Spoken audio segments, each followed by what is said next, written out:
I'm sorry you got all tangled up in the rope. Well, I am rather helpless. If a man were to try and kiss me now, I couldn't resist. You couldn't?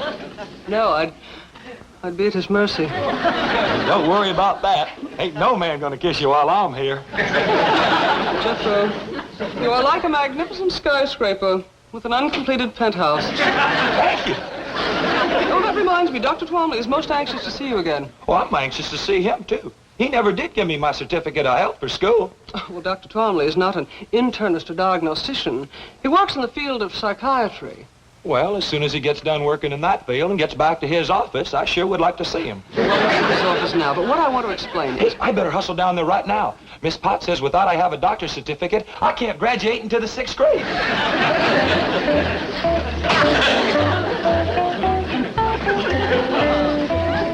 Jethro? Oh, good morning, Granny. Morning, Miss Hathaway. Where's Jethro? I told him to string me a clothesline in here. I'm gonna have to take a hickory switch to that boy again. He's gone, Granny, but you don't need a clothesline. I sure do. Can't hang him outside. It's gonna rain today. But, Granny, you have an automatic clothes dryer that... Rain today. That's right. Well, I just read the weather forecast in the morning paper and it says fair. Yeah, it's gonna be a pretty fair rain. Granny, the Government Weather Bureau says no rain today. Is that a fact?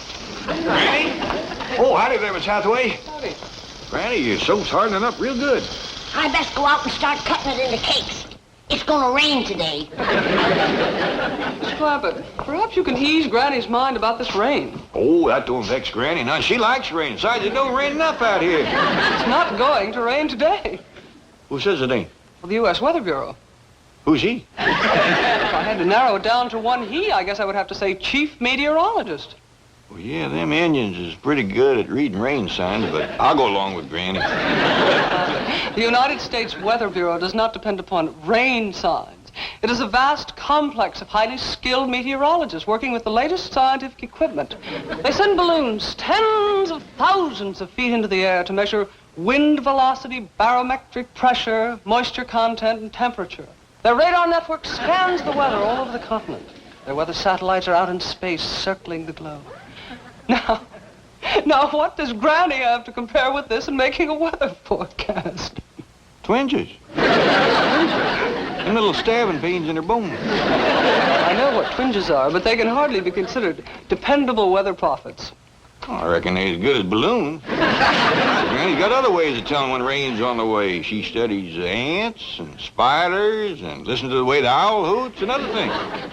I'm afraid superstitions and omens cannot compete with knowledge and experience.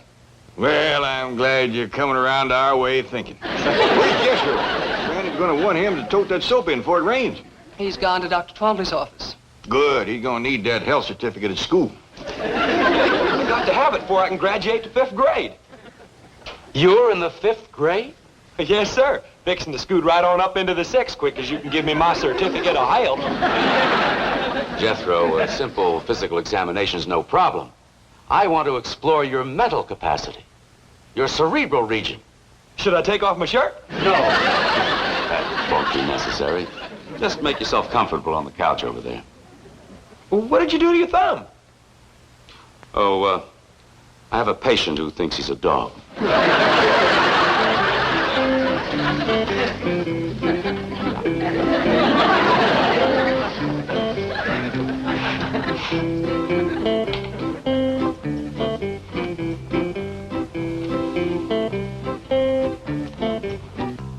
I hope this examination won't take too long. I got to get to school before it rains.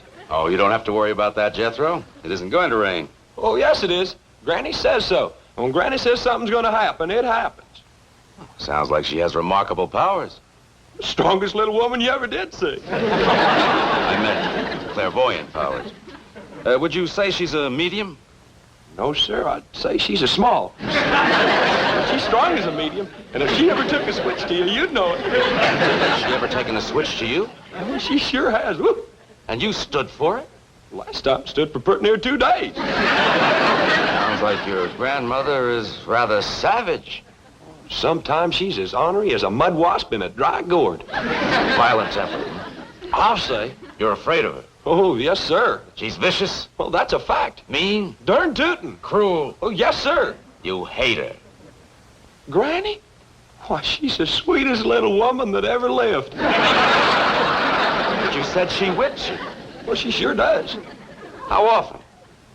Just as often as I need it. Jethro, you're quite a remarkable boy. Oh, is the examination over? No, just right. Now, you say you don't hate your grandmother. But how do you feel about your Uncle Jed? Is he a strict disciplinarian? Uncle Jed says that's nobody's business. What? He says it don't matter what church you go to, just so long as you go. My question wasn't about religion. Well, if you ever get one, you just ask Uncle Jed, because he can quote the good book from cover to cover. That's wonderful. So you like your Uncle Jed? Oh, yes, sir. Well, back home, I used to brag that Uncle Jed could outshoot, outlift, outhunt, outfight, and outfigure any man in them there hills. I see. Back home, you were proud of him, Oh, yes, sir. But now that you're in Beverly Hills, surrounded by well-educated, well-dressed, sophisticated, important, and successful men, you still brag about him? No, sir, I don't. Uh-huh. Why not? Uncle Jed says it's sinful to shame these puny little city fellers.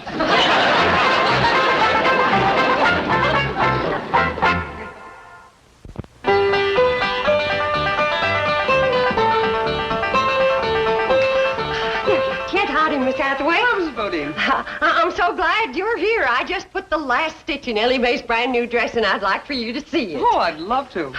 Elly Mae, come on down. My doggies, when it comes to fancy sewing and dressmaking, ain't nobody sits higher on the stump than my cousin Pearl. That's the truth. No, but it embarrasses me.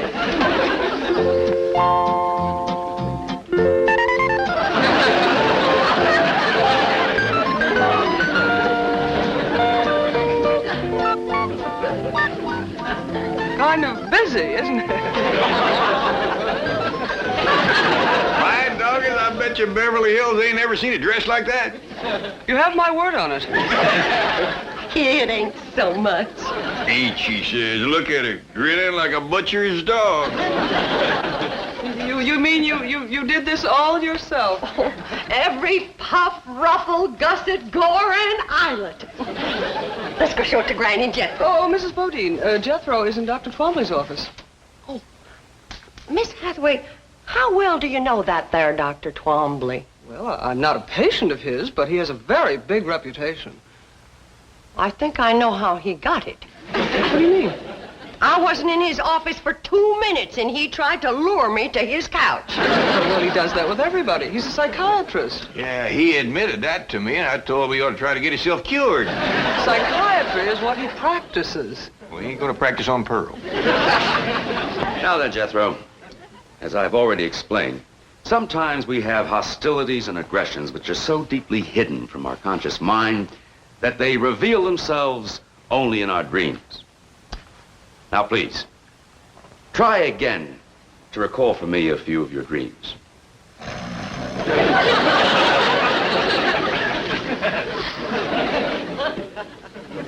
Jethro. I want you to tell me about your dreams.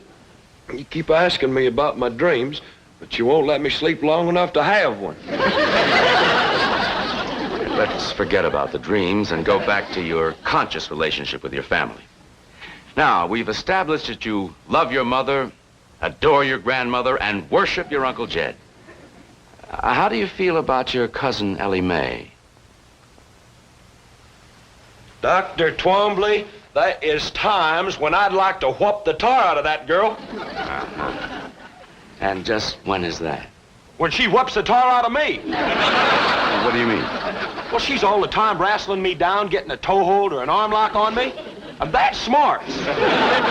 You mean to tell me that that beautiful and fragile-looking girl can engage you in combat and emerge victorious? No, sir. But she can whoop the tar out of me wrestling. And that makes you angry? You bet. You want revenge? Yes, sir. She disgraces you? Yes, sir. Shames you? Yes, sir. And you hate her? Elly May? Well, shucks, no. I'd cut off my right arm for her. Jethro, don't you hate anybody? Well, I'm commencing to get a mite put out with you for not giving me my certificate of health. All right, Jethro. You take this note to Dr. Wilson across the hall, and he'll give you your certificate for school. Thank you.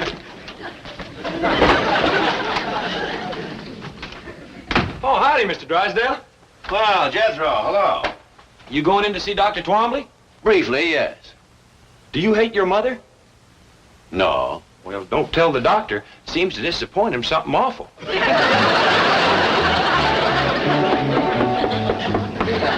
in.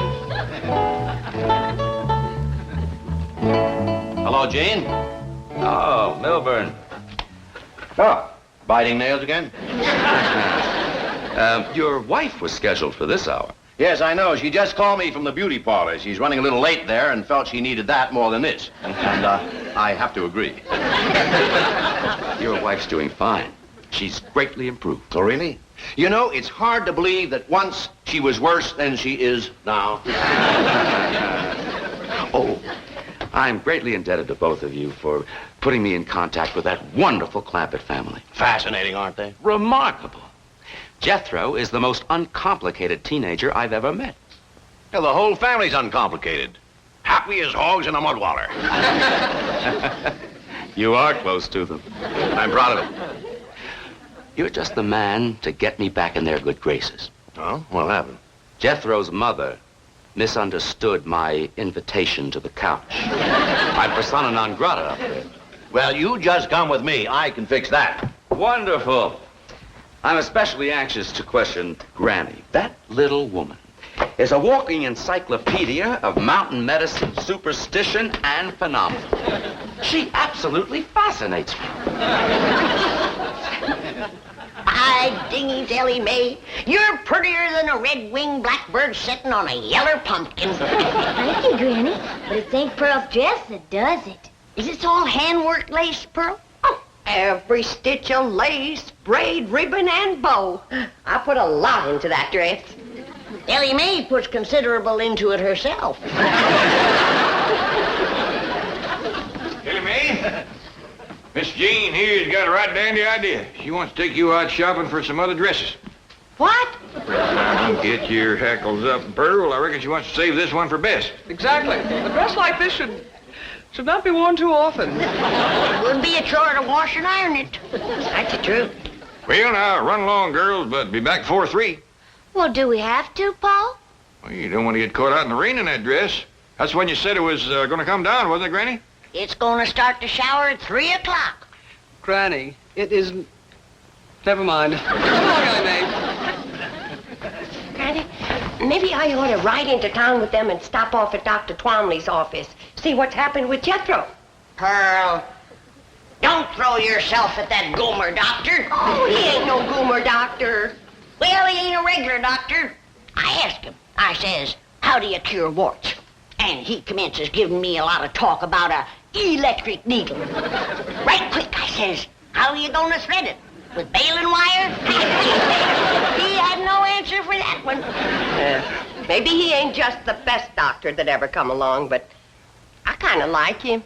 Well, I still say don't throw yourself at him, Pearl. If you want to see him, I'll conjure him over here. How?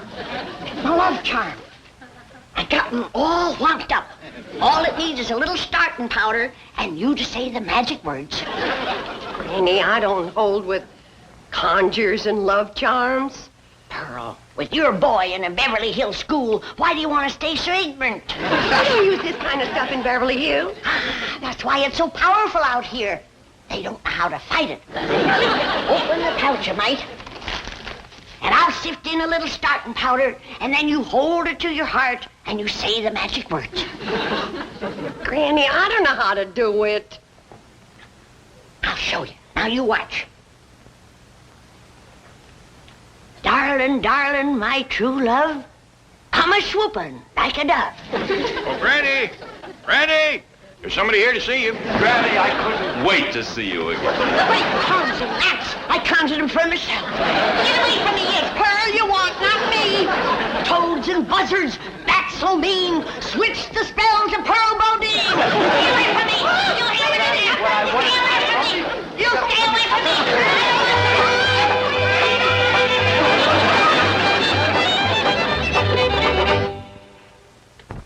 But, Mr. Clampett, you don't understand. I Just calm down, Dr. Twombly. Over here and sit on the sofa whilst you get a grip on yourself. Well, I'll be getting back to the bank, Gene. I see you're in good hands. No, Milburn, wait. What's going on? Explain it to me. He explained the behavior of these uncomplicated people to Beverly Hills' leading psychiatrist. No, Milburn, wait. Sorry. I want to pick up my wife at the beauty shop before the rain. Rain? What rain? The forecast says clear. You'll learn. So long, scientist. Mr. Clampett, I am perfectly all right. All I want to do is see Granny. I know that, but you gotta control the urge till she can break the spell. What spell? The one she throwed on you by accident. I'd like to talk to her about it. You would, but just simmer down a little first.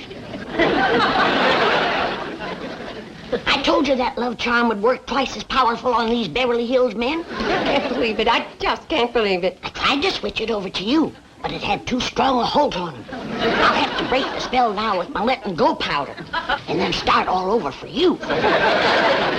Now, understand me, I don't blame you for the way you feel. Ain't no finer women growed in the whole world than in the hills back home. Now, you take my cousin Pearl.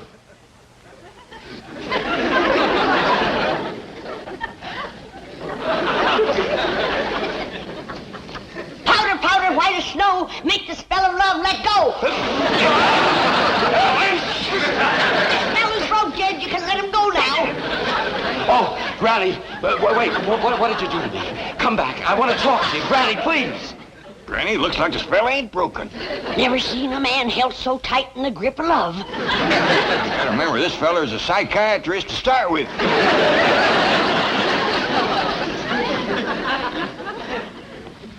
Now, stay right where you are, Doctor. I'll bring Granny in to see you just like I promised, and Pearl, too. Jed, how do I look? Fetching as a fat hog on market day. Let's go see how Granny's doing. Granny.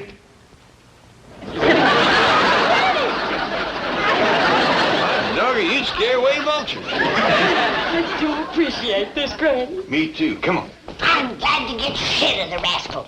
Why, they must be 30, 40 years difference in our ages. At least. I'm not about to get mixed up in one of them May and December courtships.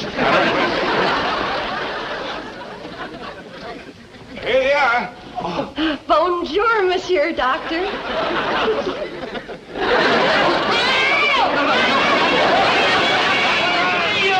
You didn't let... I never got... you didn't let... Pearl, I never see a spell to beat this one. I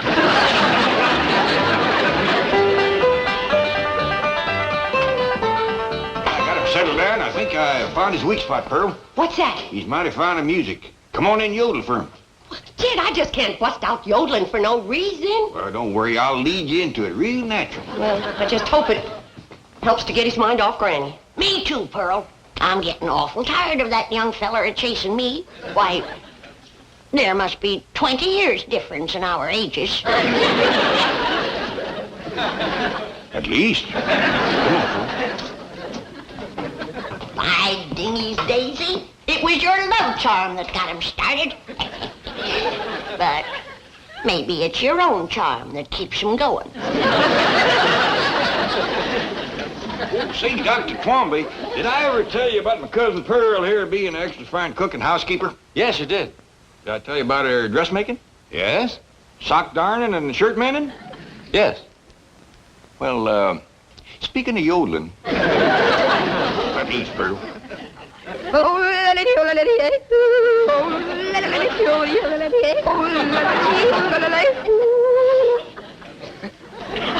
hear anything like that, Doctor? Never. You got any requests? Yes, I'd like to see Granny.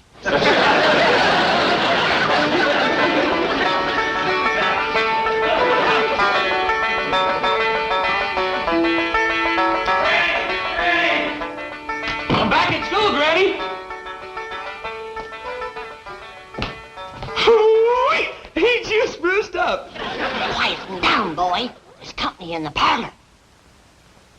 Who? Dr. Twombly.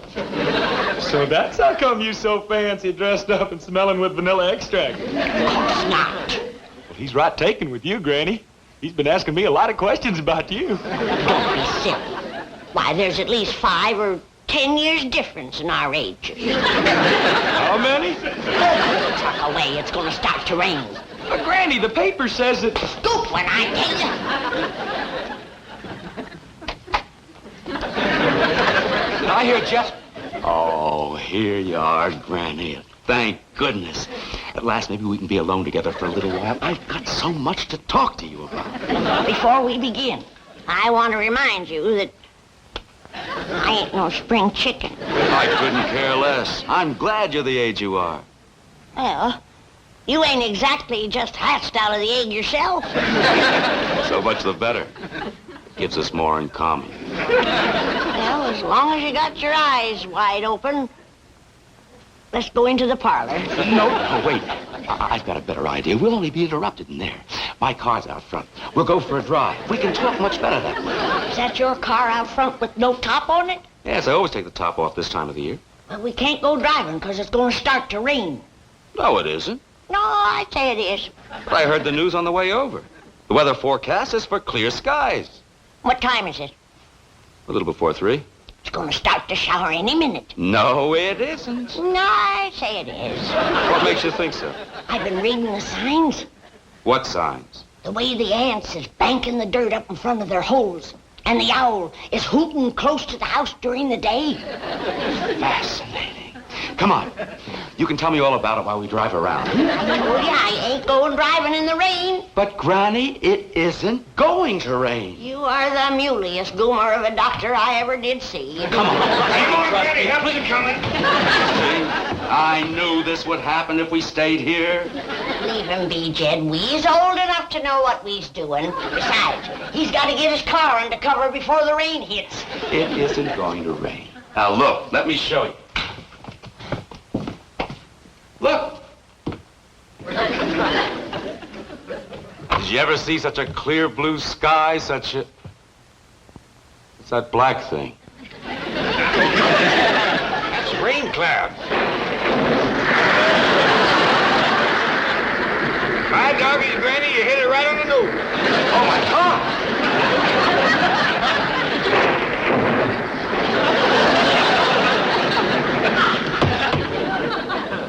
That poor fellow's going to get soaked, but I reckon a cold shower won't hurt him none. Might even broke the love spell you throw it on him, Granny. Oh, I don't care about that no more. Things wouldn't have worked out between him and me no way. Well, what do you mean? He's too old and set in his ways.